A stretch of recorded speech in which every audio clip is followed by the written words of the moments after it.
এই যে দেখেন বলদিয়ার ফার্ম, রাস্তা ক্লিয়ার করার জন্য পানি। এই কি মোড়া ফার্ম দেখেন, লাগায় রাখছে, এখনো চালু করে নাই।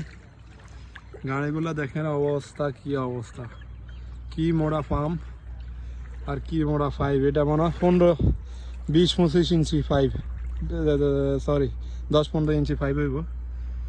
আর এই যে জেনারেটর মোটর সিস্টেম, এই যে পাইপ লাগায় রাখছে। আর গাড়িগুলোর অবস্থা দেখেন সবগুলা,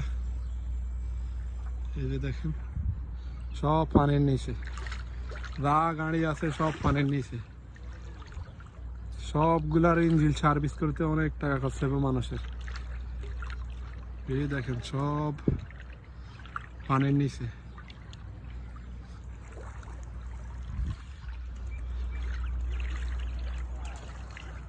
ওই যে গরু